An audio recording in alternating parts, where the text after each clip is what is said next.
Yo, what's going on, guys and dudes? And man, do we have a jam-packed episode of the Washington Redskins franchise here on Madden 20 for you guys here today. We are going to end this season. Unfortunately, we are starting this episode 4 and 9, and we have already learned that our chances of making the playoffs are at 0. So we're going to be trying out some things in this episode here. We've got, kind of like a preseason type of thing going on, trying to see who we have on the roster, who's going to get a job next year, and who's going to kick the bucket. So sit back, relax, enjoy the ride. We're going to start with a radio show, and that's going to happen right after this. Never back down, we will not relent, now and never till the day that we dreamed of.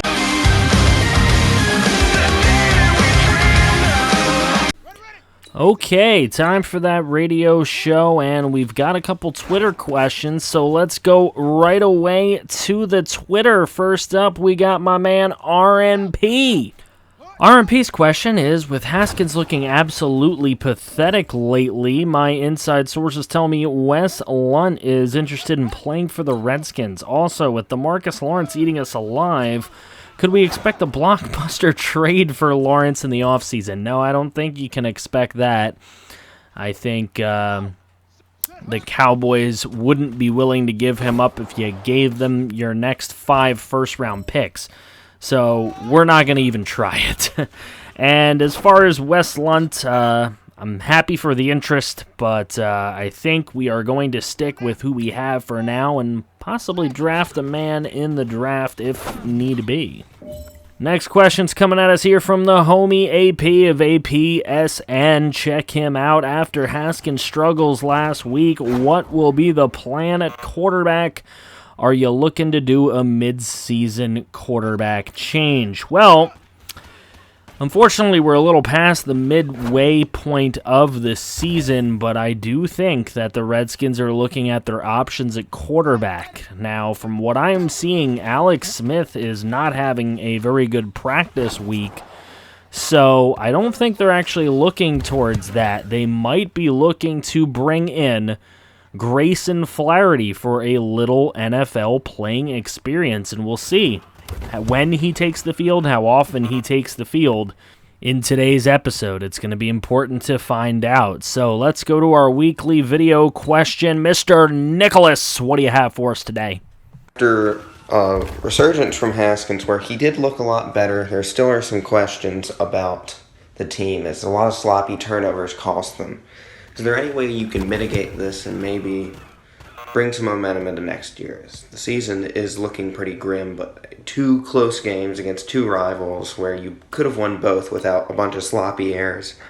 Any way to clean those up? And the defense did cost them a bit, but they were still pretty good against 2 of the best offensive units in the league. I mean, you can't ask for a lot more than they did against the Eagles, and you could ask for a little more against the Cowboys, but they're still one of the best teams in the league, so you can't ask for much more. But the main problem was the run defense. Any way to solve that with scheming, possibly?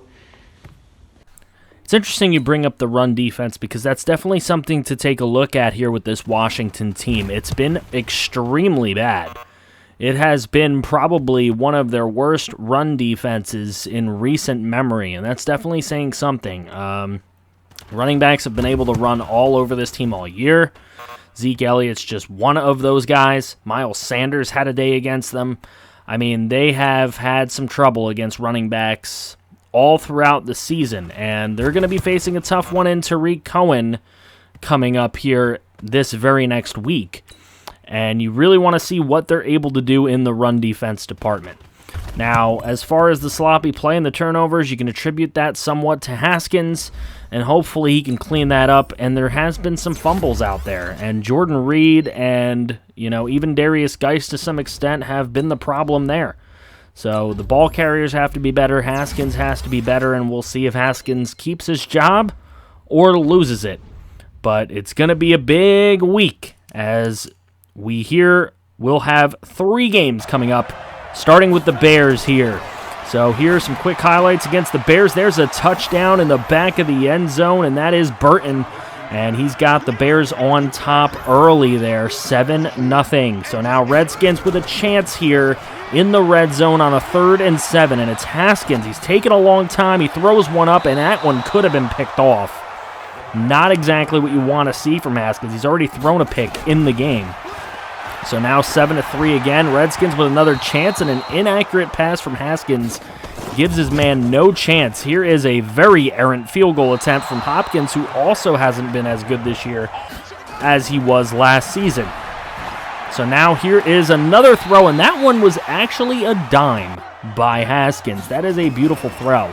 3rd and 7. Here's Haskins rolling to his right. He's going to throw that one up, and that one probably could have been caught, but there's going to be a flag, and that is going to be pass interference.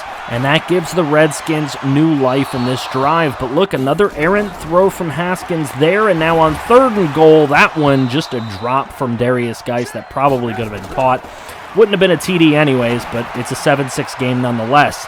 Here coming out of the backfield is Tariq Cohen. He's going to pick up a first down for the Bears, and now Trubisky going to throw to the back of the end zone, and another completion, and you hate to see Keon Wilde give that one up, especially with his superstar ability, but he goes ahead and gives that one up there, and it'll be 14-6.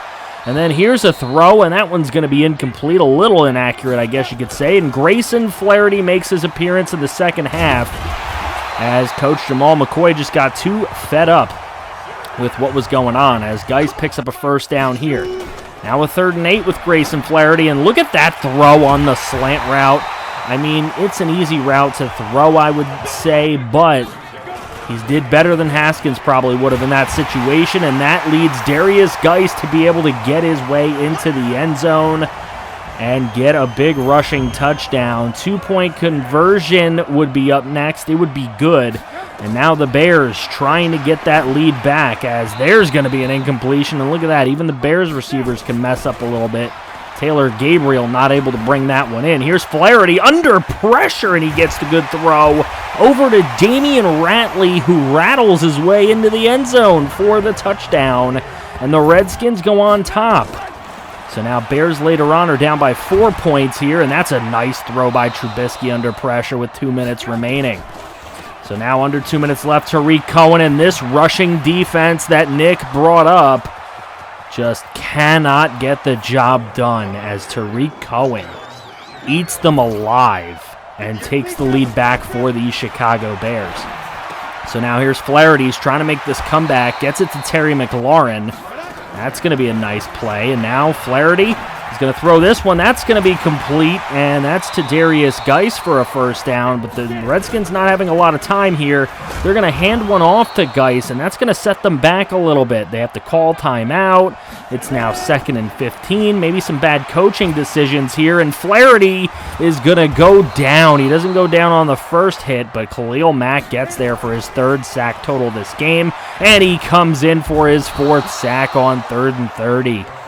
So that takes the Redskins right out of position, as they now have a 4th and 40 to stay alive in this one, and that one just a little errant, a little overthrown there from Grayson Flaherty. That one's going to get picked off and taken all the way back to the 34 by Eddie Jackson, and that will do it. Mitch Trubisky goes 17-25 for 197 and 2 scores. Flaherty has a way better rating than Dwayne Haskins Jr. in this game, and Haskins only 50%, Flaherty 77%, a touchdown and a pick, but Haskins with 2 picks, not exactly good. Tariq Cohen with 92 yards and a touchdown. Darius Geis, 71 yards. There's Paul Richardson. He had himself a nice day. 10 catches for 150. McLaurin had over 100 yards as well. Damian Ratley contributed with the big TD. What you didn't see was Jordan Reed really beast and feast, but that's okay. 4 sacks for Khalil Mack, 2 for Leonard Floyd. The offensive line has got to do a better job. Interceptions, 3 interceptions by that Bears defense, and no fumbles in this one. So Vaughn Poole going to go ahead and get an upgrade after this game. Good to see Vaughn Poole doing some things. Damian Ratley as well is growing into a pretty nice 3rd option receiver. Jaron Christian, Ross Pierschbacher as well. We need some offensive linemen to do well. Here is Dwayne Haskins back starting against the Browns. Terry McLaurin with a beautiful move, and he goes up the left sideline for a nice first down, but he will get hurt on the play. Now 3rd and 3. Haskins standing tough and throwing a dime. did his benching help him out here and light a fire under his you-know-what? We'll find out. There's a sack. He can't do anything about that one as Avery comes in from his backside, and the Redskins take a field goal, but they need to be able to stop Baker Mayfield, and they're not doing that so far. Baker Mayfield on 3rd and 11. That's going to be a throw. That's going to be complete. Jarvis Landry, he's not going to get there, though, so it'll be a tie game. But the Browns down here in the red zone later on in the ball game on a 3rd and 1. That should have been picked off. That has got to be picked off, and it was not. So the Browns get another field goal. They have another attempt down here in the red zone with 1:15 to go in the half. The Redskins offense sputtering after that very first drive attempt, and Sean Dion Hamilton is made a fool right there, as that is a TD by Duke Johnson Jr. to give the 9-point lead to the Browns. So here we go. Haskins' last bit attempt is a very errant throw. The Browns here are not going to make that field goal kick to open up their second half play. So now in here we go, and that's going to be Darius Geis, and there's a flag on the play, and that's going to take the Redskins back a little bit. So now on a 3rd and 6, there's going to be a throw, and that one's going to be incomplete as Grayson Flaherty takes the second half of this game as well. Another opportunity to close out well for Grayson Flaherty. We'll see what he does, as Nick Chubb doing a good job getting the Browns in position here. Good pressure on Mayfield, and that's going to force another field goal. So it's 15-3 at this point. And now Grayson Flaherty's got to do some work, and that's errant. That could have been an interception easily for the Browns. But here's Hopkins actually making a field goal. That's a refreshing sight to see. So now 15-6, and there's Darius Geis. He's going to pick up a 4th and 2 here in the 4th quarter as the Redskins really trying to keep their hopes alive in this one. Flaherty throws.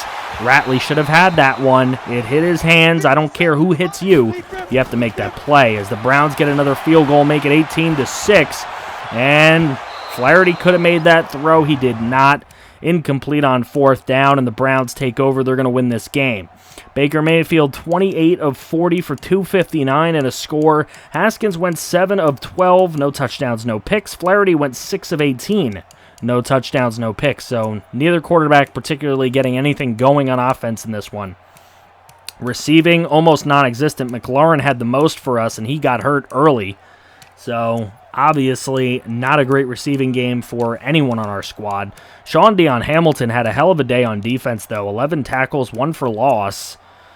Looking at Allen and Sweat and Ioannidis all getting in on sacks. That's pretty good sight to see. Obviously no interceptions on the day. Christian Kirksey forced and recovered a fumble. Keon Wild's going to get an upgrade. Good to see how far he has come in his rookie season, though. That is the one bright spot. A really bright spot about this season is getting Darius Geis as a superstar and having Keon Wild emerge as the superstar that he is as well.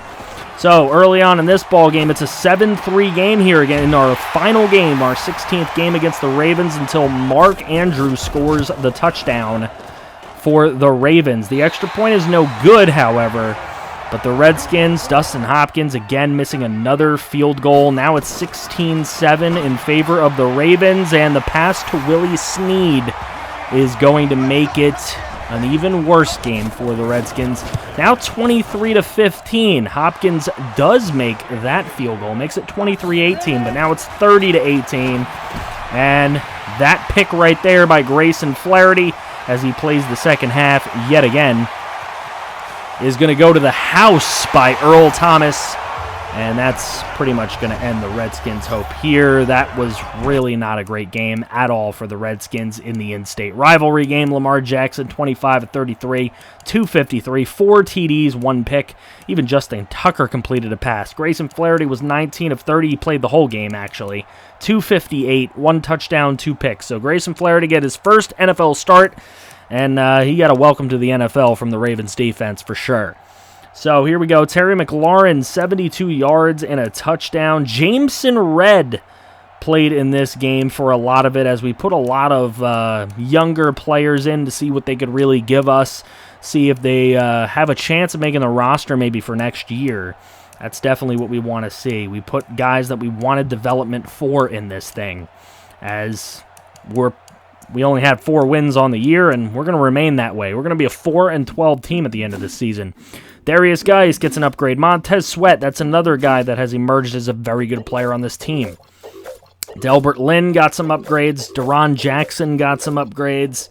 Tyler Cannon got some upgrades. These guys from the practice squad were getting a bunch of upgrades here, so we went through those rather quickly. Taking a look at the final records, Ravens and Browns both finished 9-7. We had opportunities to knock them both down to 8-8. Think about that. So they're going to make the playoffs, and if we had knocked one of them down to 8-8, who knows, brings the Colts into play as the Texans win the South. The Jets easily winning the AFC East as there's 3 pretty poor teams in that division behind them.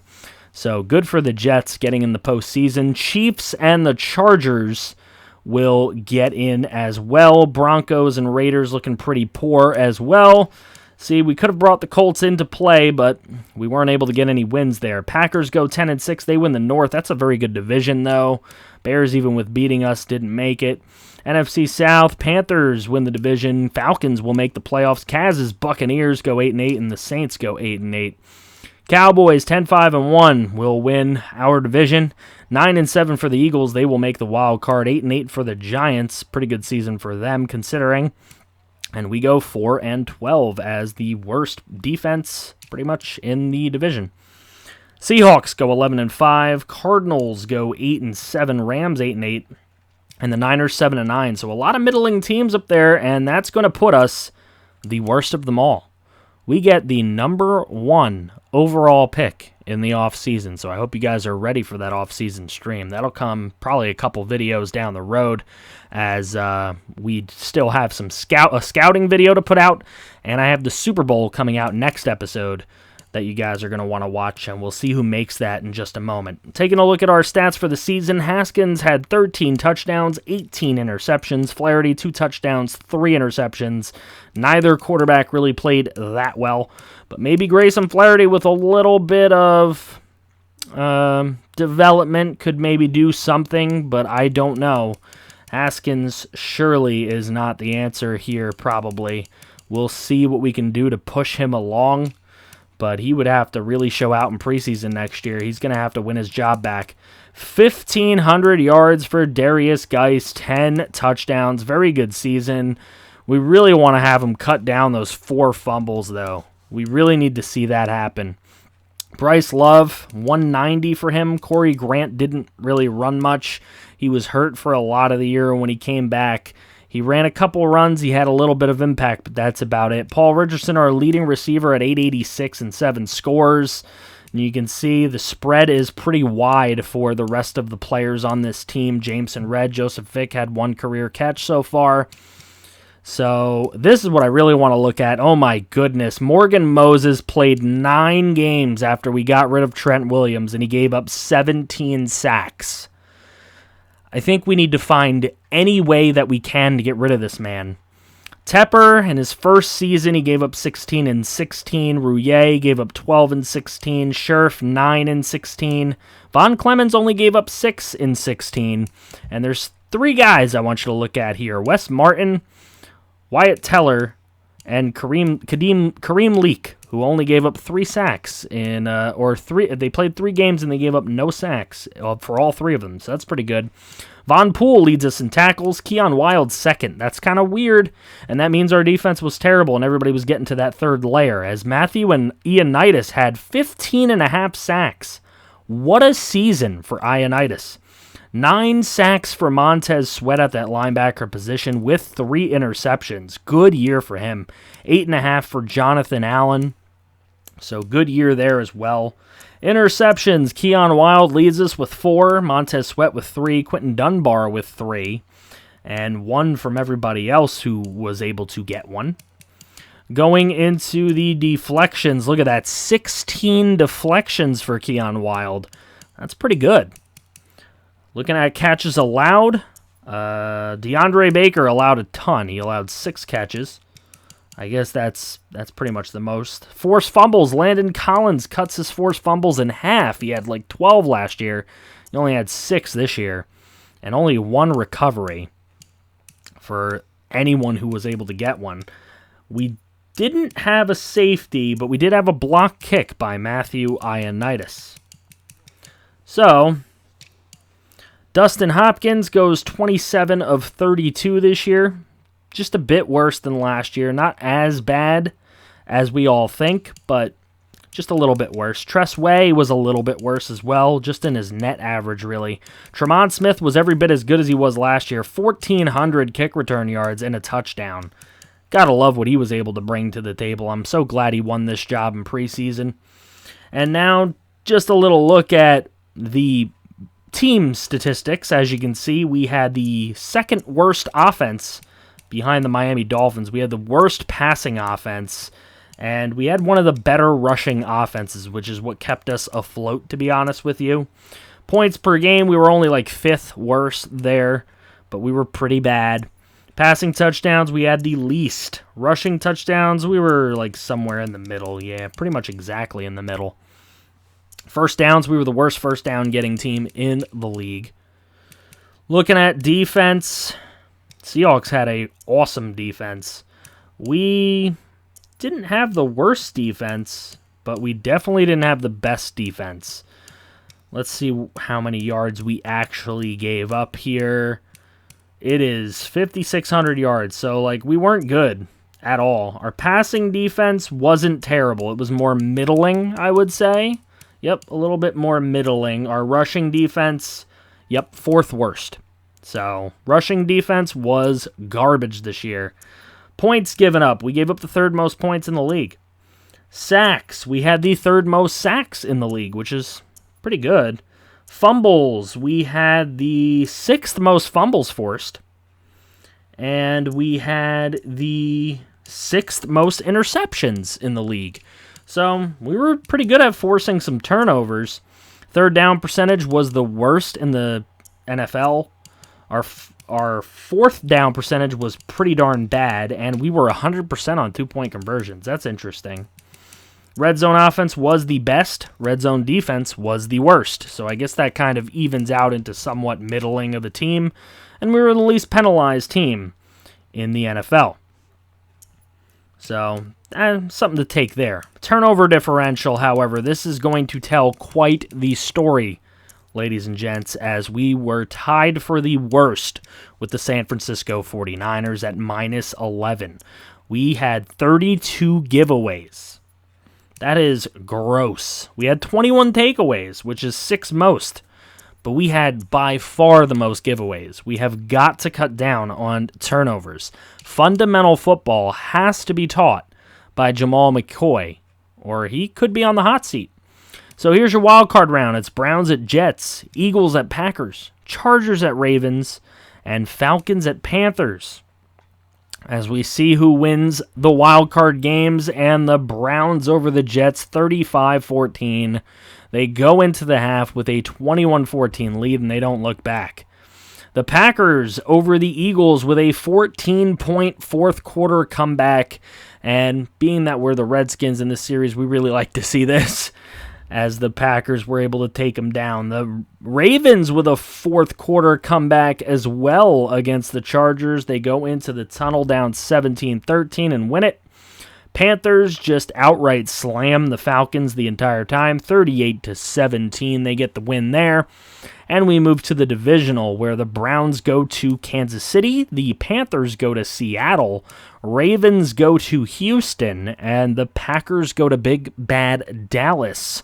As we'll see what ends up happening here, it is the Browns taking down the Chiefs. Color me surprised, as that one was a back-and-forth game the entire way until the Browns emerged there. The Panthers absolutely destroy Legion's Seattle Seahawks. Unbelievable. And the Ravens with a destruction of the Houston Texans, up 21-3 at the half, and they didn't look back.